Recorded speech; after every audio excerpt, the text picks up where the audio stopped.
to the tap in. We talking again. Yeah.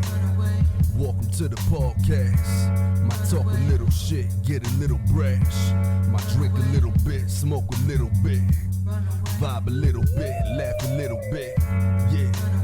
Hosted by Fidel. Tell it like it is, only tell it real.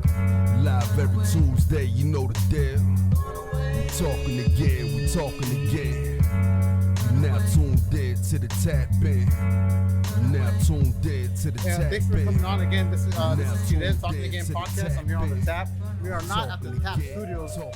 We are here on location, Brews in Buena Park. Yes. My guest today is Eric Moreno, also the culinary director, right? Yes, of all director. 19 locations right now. Yeah, of all the Rock and Brews restaurants. Yeah. Yes. I actually should be introducing you as DJ Eric Moreno. I haven't come up with my DJ name yet, but we'll Okay, because if you guys follow him, you'll know that he goes on his Instagram, on the IGTV, and starts spinning on the ones and twos, right? That's right. The electronic ones and twos.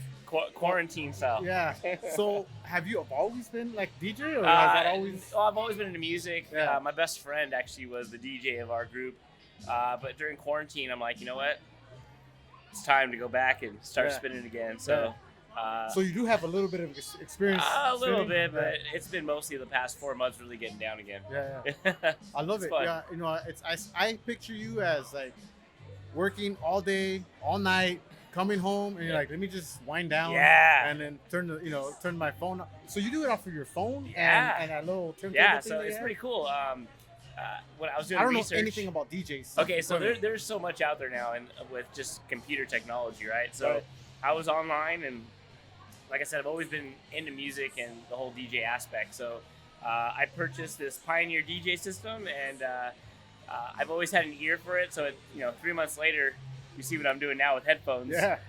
It's really fun. I bought. Now that I'm older and have some financial stability, I've kind of made it my new hobby. Yeah. So I bought in some really professional speakers. I bought these Rocket 10 speakers for like $500 a pop. Yeah. Hooked up the system. I have a nice pool in the backyard, so I'm trying to create my Las Vegas vibe at home. Yeah, I've seen it. No, so you're playing for your audience, so right? Yeah. Your family, your Yeah, children. the family are always there, just Yeah. grooving to my music. There you go. And all the people online now. Yeah. I'm so glad that you finally went public. Yeah, I'm public now. Because I was sharing your video and everybody's like, he's private. So I'm like, Well, what's funny is now, at first I'm like, man, what are my neighbors going to think? Yeah. I live on a cul-de-sac, and now all the neighbors are at my house like on the weekends. Are they really? Oh, yeah. I love it. Yeah. Hey, bring your own food though, right? Yo, yeah. So, Yeah. obviously, everything's work is all food right now for you, right? But that's your passion. That's what you Yeah. love to do. I love it. I'm a chef at heart. Yeah. I think the art in me is always music, food and whatnot, but yeah, food is my number one priority besides my family. Yeah. Do you go home and you're like thinking of things to cook for dinner, or you leave that to the wifey, let her decide, and then I'm gonna kick back? And Yeah, just she's gonna chill? kill me for this, but no. Lately she's been experimenting with food, but I want to say my first, I'm 41 now. I want to say in my 30s I did a lot of experimenting. I was always cooking a lot. The past year, I must confess, I don't cook as much. I feel like my job has morphed more into administrative and a lot of cerebral. Yeah. Where I start thinking of great food items, but now I employ so many talented chefs. Yeah. I'm able to say, hey, Armando, I'm looking at a chicken taco. I saw fried cheese. I saw this great tortilla. I want this kind of coleslaw. I'll be here Friday. Hook it up. Yeah. And then we start collaborating, and that's how most of my new food is done. But back to your question, I'm not cooking as much at home as I used to, but if you saw my kitchen, you would think I was. Oh, really? Yeah, I have every toy in the world. It's all hooked up. Yeah, I'm spoiled now by Postmates. You know what? It's something great, especially right now that we're all stuck at home. We can't really go out. What I do like, this is a great segue, is this interview will be all over the place. Yeah, right? no worries. Here and there. Is that people can come to your restaurants? You guys, it's a patio dining. Yeah. It's pet friendly. I hear you guys have a pet menu. Yes. That's pretty crazy. I have a dog menu. A dog menu. Yeah. Okay. Oh wait, so I can bring my cat? Nope. No cats. Dogs only. Dogs only. No. Yeah. No, but yeah, we have a great dog menu. You can get a hamburger, you get a chicken, you get bacon. I think there's even like a lettuce thing, but yeah, it's pretty cool. Yeah, I'm so glad that I didn't order from that menu. You know, I don't probably do would that. have got confused. I don't know. But no, you guys, it's cool that people can come to the place now. You know, there's a kind of like a change, a shift that we all have to do as a community, as a society, where you can be the guy that's out there fighting and arguing the changes that are going to happen, or you can get on top of it, get in front of it, adapt, right, and then start adapting, make the adjustments needed. And this is kind of what we see here right now is a lot of the patio dining, right? Everybody's doing all this outdoor, eating. I mean, you can see right now it's busy. A lot of people are out here eating, Big time, right? I mean, I've even seen parties, like they keeping it at 10 still. But we're social distancing at the most. Yeah. So I think it's pretty cool that Rock and Brews is adjusting to that, we're fortunate enough to have a great, I guess, corporate team or corporate structure that during this COVID time, we did shut our restaurants down, but it was in reality to come back even stronger. Right. We had some criticism like, hey, why did you shut down? Well, most of it is because you see this beautiful building. We're not built for takeout. Yeah. So we took 30 days. We really strategized on how to do outside dining and to provide our quality food in a to-go box. Because I don't know, most of your people out there know, when a food goes in a box and it goes into a driver and it goes in a car ride and it gets to you, it's not going to be that 10. Yeah. As a chef, it's not as fresh as you want it to be, right? Yeah. So it was hard for me to create that to-go program because I know a lot of my products don't travel well because they're fresh. Yeah. And nothing to say about any other companies that don't do that, but a lot of my products were in a state that they can't travel 30 minutes for someone to be like, wow, $18 for this burger? Yeah. But with food science and what we've done with packaging, we were able to create that great experience still for the home diner. Yeah. So I'm happy to say that we adapted to the to-go feature, but we're still able to seat this beautiful restaurant by opening up this patio that we have back there, taking advantage of all the land that we have and the great cities that we're a part of. Yeah. What kind of research did you guys get into as far as like that dining experience of the patio outdoor? Because this is something that's kind of new to everybody. It's new, yeah. So what kind of masterminding went down? Well, we really did. Part of us closing down was us realizing that, hey, we're not maybe the smartest guys on the block, right? That's pretty much a business decision that people have to make. Like, hey, am I? Oh, that's very humbling too, right? Yeah. We're not ready. Yeah. So let's see what the big dogs are doing, right? So we did. Me and some of the corporate guys, we went out there and experienced the competitors, the large brands, and what they were doing and what they were missing. After 30 days, we compiled what we liked, what we didn't like, and really took other people's experiences and made it our own. Yeah. Part of COVID, you got masks, you got temperature checks, you got social distancing. But the great part about our restaurants, we're so big, we can accompany all of that, And with the rock and roll vibe, it kind of lets people forget about what's going on in reality. You got the music, the TVs, you still keeping it rock and roll, that rock and roll attitude. 100%. Which is great, that's what you need. And as far as like staff, has your staff, have they bought into it? Yeah. A lot of convincing had to be along with some of them, or did everybody was on board right away? That was hard because, with restaurants, two of our biggest cost factors in any restaurant is going to be labor and your food costs. Yeah. Most of everything else is fixed. Your rent's fixed. You really pretty much know your, any costs that go along with the restaurants are pretty predictable besides your food and your labor. And we were able to talk our people who were hungry to be back at work anyways, because most people, unemployment was what it was, but it wasn't the ultimate fix, right? Well, there's nothing like getting out there and working, earning your dollars. We really approached all our people. We're like, look, there's a different aspect to the restaurant business now. It's more team-oriented than it ever can be. A server is just not a server anymore. A server's a busser, a runner, an expo. My cook is not a cook anymore. He's a dishwasher. He's a prep cook. We just had to have everyone buy in to look, we're all going to make money. We're going to get you hours, but you got to change your mind a little bit. Yeah. When we ask you something, we're not asking because we're trying to be, narcs or a jerk at any point. We're trying to make our business succeed. That way we can get you more money and we can get more hours. Yeah. So most people, I want to say 9 out of 10 were very responsive. Everyone wanted to work. They wanted to be back in a fun environment. Yeah. And we didn't do any kind of pay cuts really. Everyone got their money, and it's been good so far. That's good. Yeah. I do remember you were talking with Driscoll Kid, right? So yeah. Shout out to Chris out there. How you doing, Chris? Yeah. So you had mentioned something about like the millennials coming in. It's a different. When time. You grew up as a chef, you kind of talked about that tough chef that was throwing plates at you Oh, yeah. you weren't cooking the right dish. Sure. So how has that been for you with the millennials? Like you growing up a certain way and learning a certain way, now you have to teach it a totally different way. Oh, it's huge. So, again, 41. I grew up still in an era where chefs made you cry, where they told you to get the fuck off the line. Yeah, Sorry, yeah. because No, we're fine. My first hardcore chef was a female chef. Her name was Carrie. She was really hard, but it taught you to build up a callus. Yeah. There's nothing personal in business. There's nothing personal, right? Well, in the kitchen is way different. So I learned that I never really thought you had to be that harsh of a person. But the millennial, or what we're dealing with now, it's all about knowing the why. Yeah.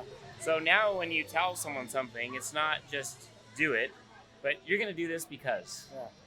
I need this done. Why? Because of this. Yeah. And it changes your whole, coaching method. Mm-hmm. But in reality, that's kind of who I was to begin with. Yeah. I'm a soldier. I'll take orders like no other, but I'm not saying everyone has to be that way. Right. I went to culinary school to know the whys. So now I just translate that into my employees. Yeah. They're just wanting to know what the hell they're doing. So I'm going to tell them what they're doing, and if they don't want to do it, then they can go to somewhere else. But I'm very open about what we need to do, what needs to be done. It's a whole different reality with the new employees. It seems like now you almost have to be transparent. Here's Chef Armando. Chef Armando, shout out. How you doing? Thank you for allowing us to. How you doing, buddy? Oh, Say how hi, you doing? everybody. Hi, everybody. This is Chef Armando. He's the main chef. He's the main chef here at Bonaparte. Bonaparte. You make stuff happen. Make sure everything is okay, huh? Everything is okay. Yeah, everything's great, bro. All right, have a good one, Can guys. you send our server over? Yeah. Thanks. So, what was that? We were talking about millennials and how it is to Millennials, coach yes. them and whatnot. I think, and you look, know- I Go love ahead. it. Yeah. I don't mind it, because, when you do explain the why, and when they get it, it's just like 10, 12, 15 years ago. I mean, Yeah. they'll work just as hard. I think they're just not used to having people tell them the why. Yeah. Well, but see, I think they expect the why now, Yeah, right? Like yeah. they expect the why. So, Yeah. see, this is the way that you have kids, young kids Oh, going to yeah, school, right? yeah, Now 4 and 6. the way that the math is done, that's what it is, right? They gotta. Yeah. It's not just here's the answer. Yeah. Why is that? Why the are we answer? doing it? I Yeah. hate that, but I have to adjust. Yeah, you know? adjust, In order yeah. for me to help my kid out, I'm gonna have to learn it too. Because we were involved in the soldier method. Oh, You just yeah. do what you're told. Exactly. Hey, my parents were, if you don't want to go to school, then you're going to work. And that's what I've been doing. I didn't want to go to school, so I've been working my ass off, There you go. But that's just my mentality. Again, Uh-huh. we're soldiers, same Soldiers, age. yeah. I'm not 41, 39, but I'm, hey, But hey, we're you getting understand the soldier I method, do, I right? do. Yeah. I take orders great. yeah. So, so for these, because you still got 2 more restaurants to open up, or is it to transition to Yeah. the patio dining? So right now, my last full dining restaurant is El Segundo. It opens up on September 24th. Really excited about that. That's our first store that ever opened. And the last one will be LAX Terminal 1. We have Okay. Terminal 5 open. We still need Terminal 1. Uh, Hi. hello. How are you? Can I get one more drink? I'll take a Pilsner, the Rock and Brew one, right? Yeah. I forgot the name of it already, though. Open toe? Over the okay, Pilsner. okay. I thought it was like Close, open toe chanclas close. or something. I'm like, all right. Say hi. Thank you very much. So El Segundo, right? First Yeah. one you said. No, I'm sorry. The LAX Terminal 1. Terminal 1 still needs So- to open. So they'll open, hopefully soon. We have a great operator there. They're called Cruise of California. They're a franchisee licensor. They do very well at LAX, so we're hoping to get that open as soon as possible. Yeah. But El Segundo was our first store. It's a flagship. It's been closed for 5 months. We Wow. remodeled it. We did the whole kitchen. I mean, we did the whole restaurant's pretty much brand new. It's going to be quite an experience to that El Segundo store. What are some of the setbacks that you've had opening up for the patio dining? Have you had any? Yeah, so most of the setbacks have come from, vendor relationships and just hate to say this, but the governor and whoever else is putting restrictions on the growth of our business, right? It's like that game, green light, red light, green light, red light. And it's horrible, especially the worst part is for our labor force. The hardest calls I've made is especially to my Southern California staff. I think it was right around Easter is when I think we first heard we might open, or Memorial Day, and then we started getting ramped up, and then they shut us down again. Yep. So that was tough, but the relationships that we built with most of our employees and vendors, it's been a lot of obstacles, but I would say those are the two biggest ones, employees and vendors, because right now America is different. The shipping isn't the same, the food isn't the same. I've had plants all over the country that have stopped production for whatever reasons, and that affects my quality and consistency. So, long story short, I would say, a lot of our setbacks have been, just with the people and the stop and go that we've been getting, but we've been able to pursue just by, I believe, just being those great operators, and great operators can maneuver through whatever is thrown at us. I mean, it's like we're saying, the changes that are coming are coming. Yeah. So it's like in sports, you got to call that audible, and Exactly. you got to be really good at it. Yeah. Especially when they're giving you that green light, and you got to go, you got to be ready. You got to be prepared. When I was talking about sports right now, I brought it up a little bit. I remember you saying something. Unfortunately, we can't do this right now, but the soccer throw and flip. Yeah. I definitely want to see that happen. I'm gonna do it. See if you can still do it. I can still do it. I did a front handspring the other day. I can do it. Oh, so you can? Yeah, I can do it. So what I'm talking about here right now is if you guys don't know, they're in soccer. I don't know if he was the one that invented it, but he definitely made it famous. Was it Pibe Valderrama? Yeah. Colombian soccer national player. He would do a handstand flip and then throw the ball in for like a pass. Corner. Basically do a corner kick from the 50-yard line. Yeah, exactly. Yeah. So you had mentioned that was your thing. Yeah. That was your, I used to do that all day at Cal High. Yeah. They used to have me doing it at like the middle of like a homecoming show. They'd bring me on and throw it. Yeah. And I was telling Chris, I was only 125 pounds back in high school. So now at 220, I could probably fling that rock. That thing will go flying. That thing will go Well, you're saying flying. 100 yards. At 125 pounds, I was able to fling that thing about 55 yards. So I'm thinking 100 now. That's funny. Yeah. So did you grow up playing soccer your whole life? Yeah, I played club soccer my whole life. Even got on the Olympic development team in 1992 with soccer. I got hit by a car though in 1993 that kind of put me off soccer, and went to Cal High, and it was all about football. Oh, you did. I did both, but football became more of my sport. But soccer's always been like the closest thing. Yeah. And you grew up Whittier?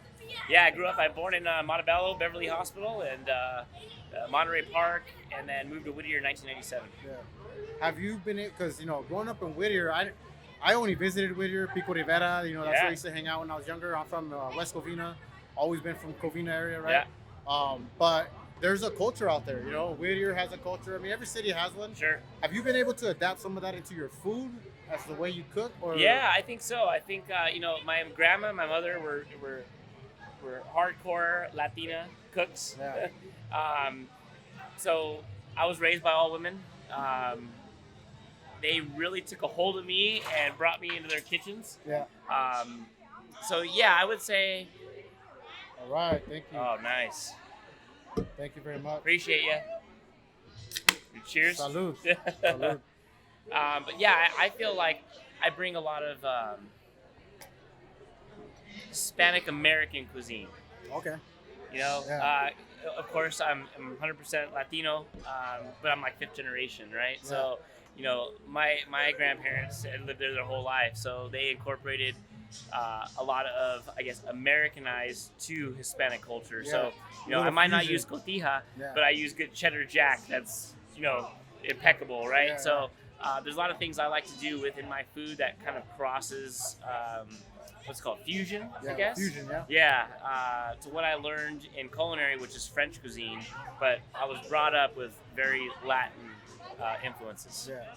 Talk to me a little bit about culinary, because so you said it's French. So when you go to culinary school, do you typically start off cooking like French, or is that your specialty? What you do? That's like, okay. So when I went to culinary school, I knew already how to cook. But I went to culinary school just like the millennials. I want to know the why behind it. Like, why do we do this? Yeah. Like, why? So really, when anyone says that they're trained French, the French were the first ones to really put it on paper. Like the Aztecs did math, or everyone has their thing. Yeah. The French were the first ones to go like, wow, this is great. Let's write it down. Yeah. And let's write a method. So if you were trained French, it just means that you're really trained classical, meaning you were taught the ABCs of cooking. Okay. So really, French cuisine is just I guess you want to say the building blocks of how cooks learn to cook.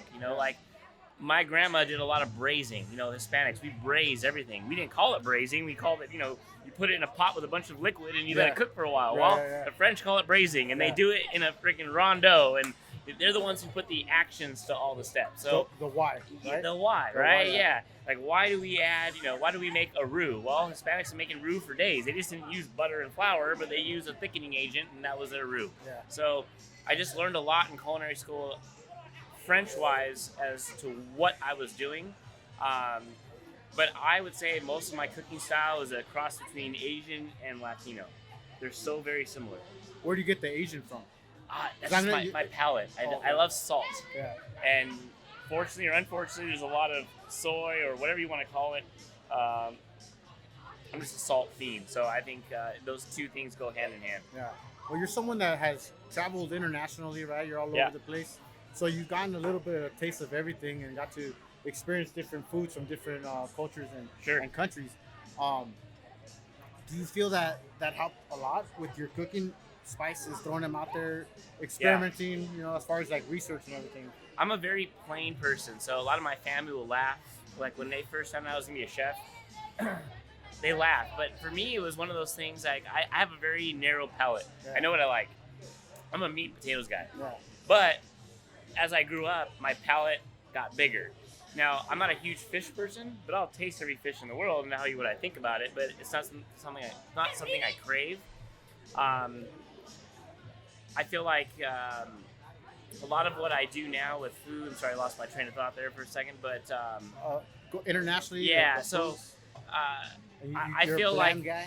I feel like now I've opened my palate to just try anything. I don't put my nose up to anything. I want to try whatever you have out there, and I've been pleasantly surprised on how good things taste that I thought that they wouldn't taste. Yeah. And then I started picking apart what is actually in it that I liked, and then I'll add that to what I do. Yeah. So that's what I've been kind of doing lately. The reason why I ask is like my wife and I at home, all we do is watch the cooking channels and all these, shows, right? What is it, that Bobby Flay, right? What is it called? Beat Bobby, right? Uh-huh. So I'm always thinking like, how do these guys that's a just perfect know? example. Okay. How do they just know to just throw things in there and, So the way they do that, and this is, and I could be wrong, but as a chef now, if I were to go in there, it doesn't, just like I was telling about French cuisine, you go in there thinking about cooking styles, not about the food. Yeah. Food's food. But you go in there thinking, okay, what are we going to do today?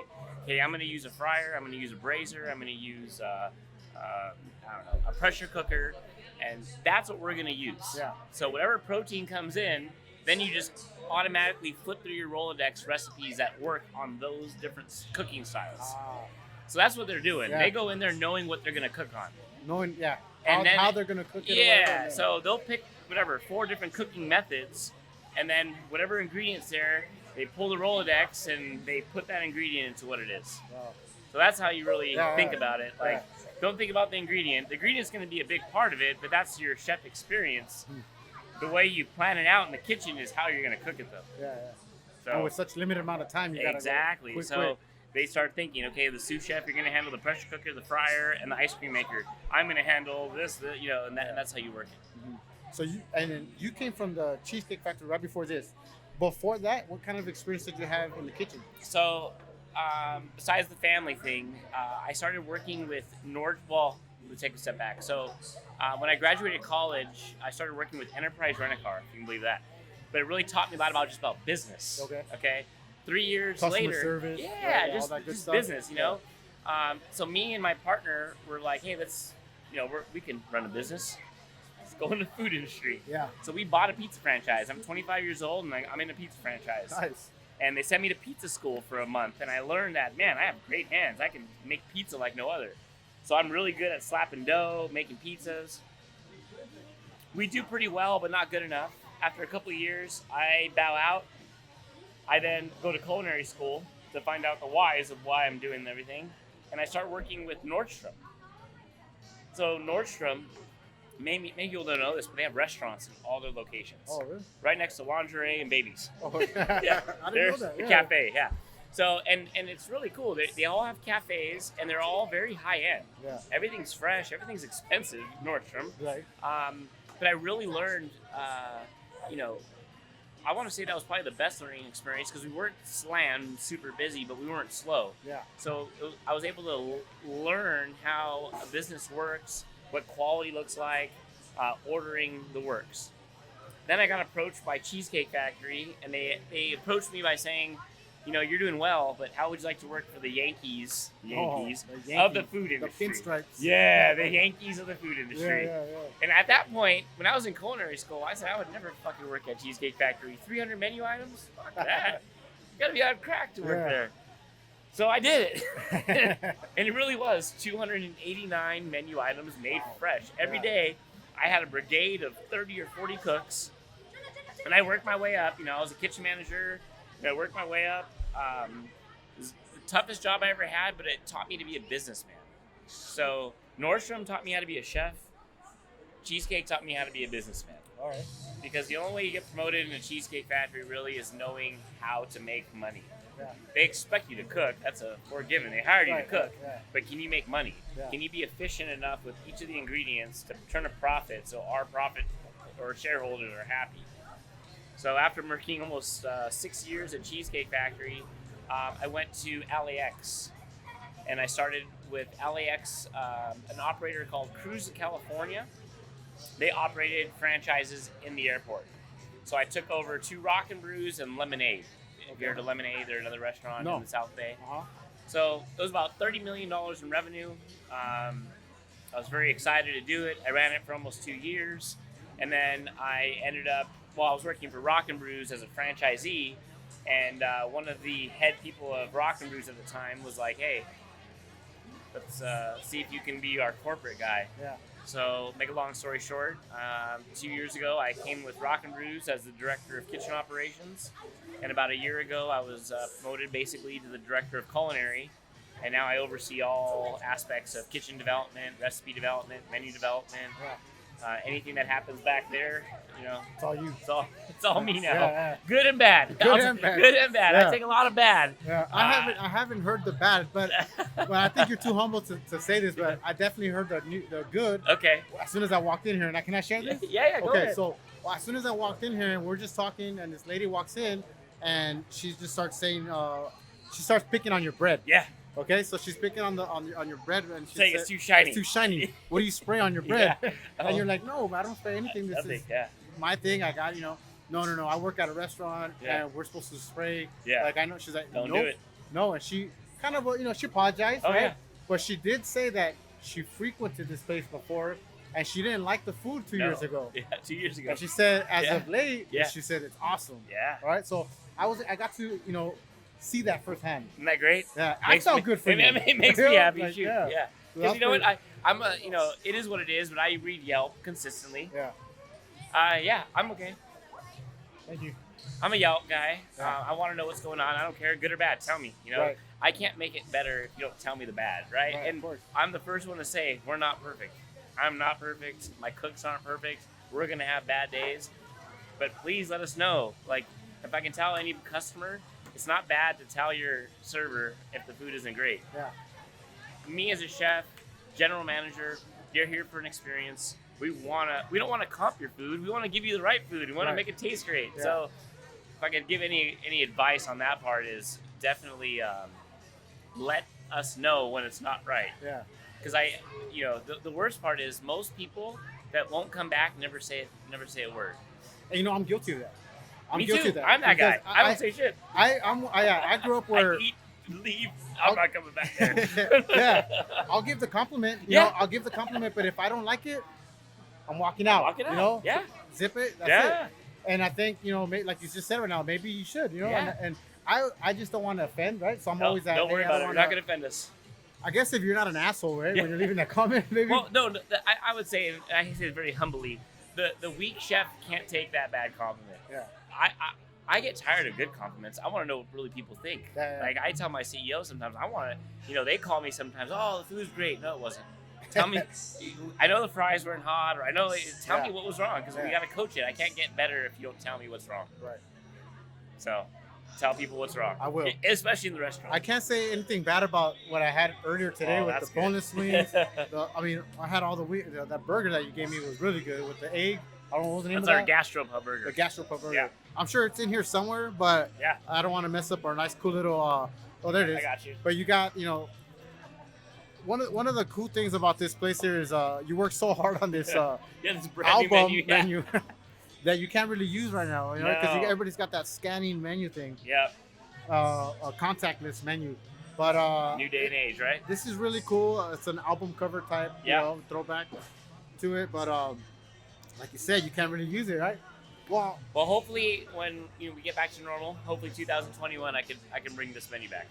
Talk to me a little bit about what the future has as we wrap this up real quick for Rock and Brews 2021. I know you said something about casinos maybe coming into work. Yeah. I mean, what's the future for the 5-year on the Rock and Brews right now? So right now, as a Rock and Brews brand, we grew really quick. Part of growing, there's a good and bad side of growing.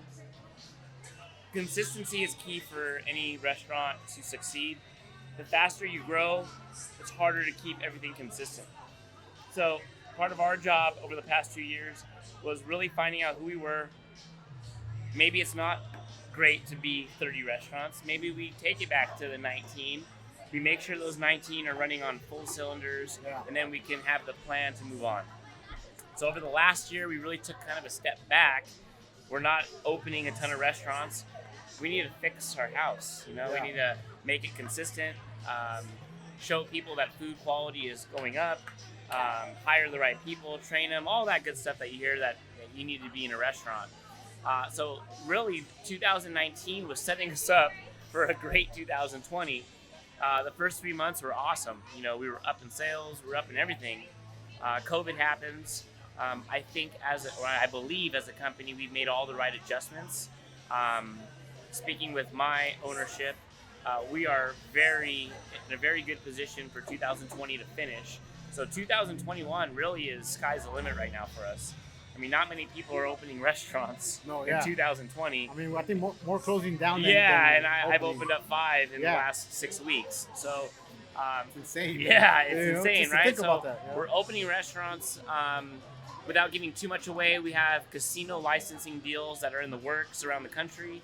I believe 2021 you'll see 3 to 4 new Rock and Brews establishments, most likely in casino form, and really just perfecting these local California stores. So we have Corona, Redondo Beach, El Segundo, Buena Park, and Tustin. All 5 of those locations over the next year, we're just gonna put all our energy into making them the best that they can be in quality and service. And I think that's where we're going right now, is just really solidifying our brand, that we're not just a gimmick, that we're a true player in the field. We have quality food, quality people, quality service, and that's where we're going. There you go. Yeah. That's all you can ask for and during these times, Yeah. Is but it, like, you guys having that game plan and adjusting, making the right adjustments is big. It's key, and I think that you guys are doing that from what I hear and what I gather. And I think that's cool, man. And I'm happy to hear that you guys aren't giving up. No. It's a big company, but there's a lot of small ones that just don't have.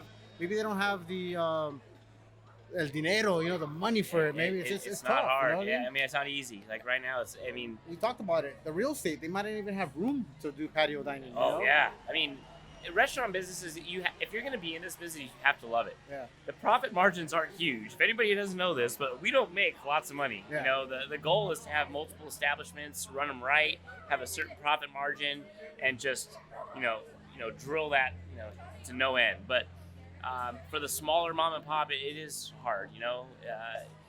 If you don't have the financial backing to make it through this epidemic, it is tough. So I'm fortunate enough to be in a company right now that we do have a lot of things together. We're not rich, but we're not poor, but we're making things work. Yeah. Well, there you go. That's all you can do right now, right? Yeah. Well, I'm glad that I was able to come out here, man, and talk to Yeah. you. I'm thankful that you gave me the time. 100%. Is there anything you want to close out the show with, maybe? Just that Rock and Brews as a brand. If you've had us in the past, just like the example that you gave, not speaking bad about anybody that has ever run our restaurants, but we did go through some bumps and bruises. Again, we grew fast. If anybody knows restaurants, when you grow fast, there happens to be some problems that might occur. But as a corporation, we've really buckled down. Again, I can't talk more about people. You hire the right people that care, and they really take care of it. That's where we're at right now. Again, we're not perfect. Right. I'm never going to say that we're a 10 in food right now. We have a lot of room to go. But I believe that everyone would be satisfied if they have the right experience. Yeah. Well, there you go. Yeah. There you have it. That's Eric Moreno. We're right here signing off, or tapping out, I should say. Yeah. At Rock and Brews in Buena Park. We're out of here. You guys take care. Thank you. Appreciate it. Tell it Yeah. like it is, only tell it real. Live every Tuesday, you know the deal. We talking again. You now tuned in to the tap in. You now tuned in to the tap in. You now tuned in to the tap in. We're talking again.